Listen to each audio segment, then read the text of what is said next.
Rosie, why do you post every day? Can't you just like skip a day?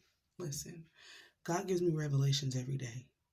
And what if the revelations He's giving me is for me and you, not just me?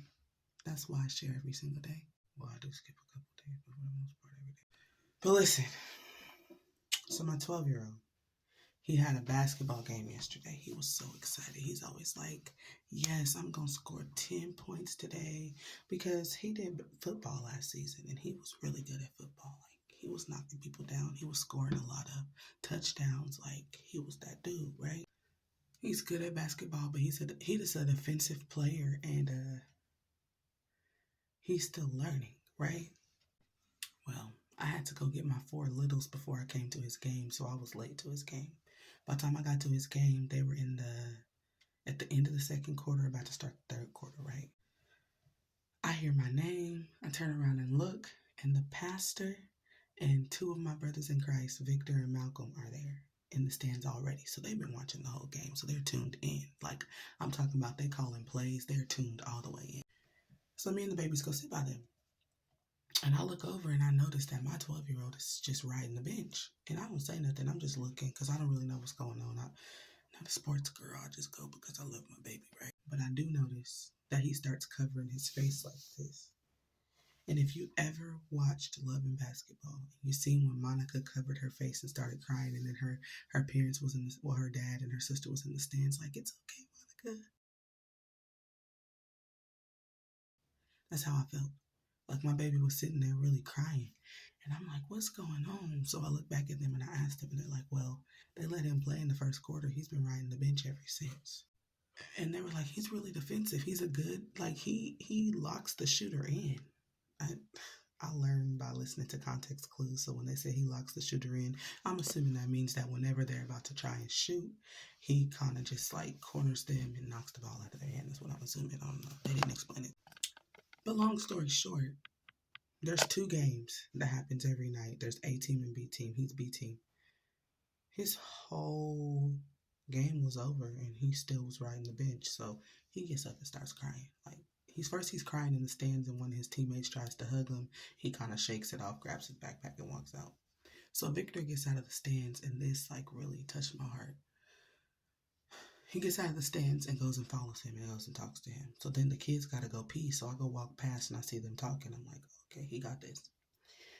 A few moments later, it was a while later, Joel goes back in and goes to go sit down to go watch A team play, which is his other teammates. And I still noticed him looking discouraged, but he wasn't covering his face anymore. He was holding his head up high. So I start talking to Victor and kind of asking him what happened. And Victor goes, basically, he said he wanted to do more. He's like, he wanted to do more. They didn't put him in the game for very long. He wasn't understanding why. He just wanted to do more. He was like, but I told him, from what we saw, you're a very defensive player. You're very good at what you do. So even if you didn't get a lot of play time, you should be cool. Joel doesn't get a lot of male correction, a lot of male encouragement.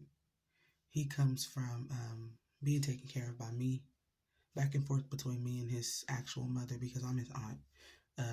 But I've taken care of him majority of his 12 years of life. He's been with me majority of his life, but never had a positive male figure in his life. Now, I have an older brother who has 6 boys, and he's a positive figure, but he works all the time.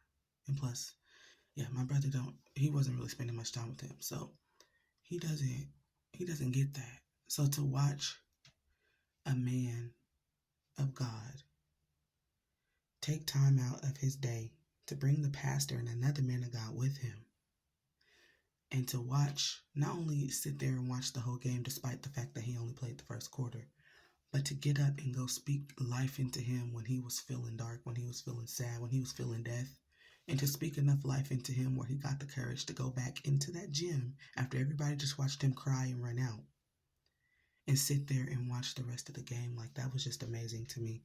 And so I just want to be encouraging to anybody, any single mother, or, just anybody, period, who is dealing with children and you feel like you're alone. When you're following God, you are never alone. God will send you your village. He will send you your people.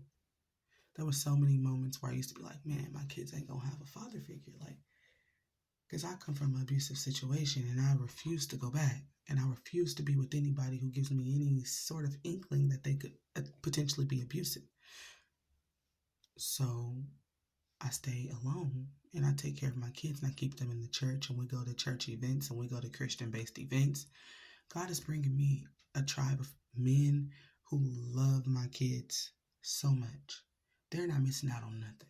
They're not missing out on anything. If you are losing your encouragement on life, if you're feeling like, okay, this ain't it, I gotta hurry up and jump into another relationship. No, you don't. Because if you're following God, He's going to send the people that you need until you're ready for that kingdom spouse that He has for you. He's going to send people that are going to cover you and your children if you follow Him. He's not just going to send you some good people if you're sitting in the world. If you're allowing the devil's smoke and drink and the devil's parties and the devil's people and the devil's words and the devil's atmosphere and the devil's music to influence you, He's going to continue to let the devil beat you up. But if you remove yourself and your children from a harsh, negative, evil environment and bring them into a peaceful environment, God lives in peace. He resides there. And He's going to send more people who reside in peace to be there for you, to cover you.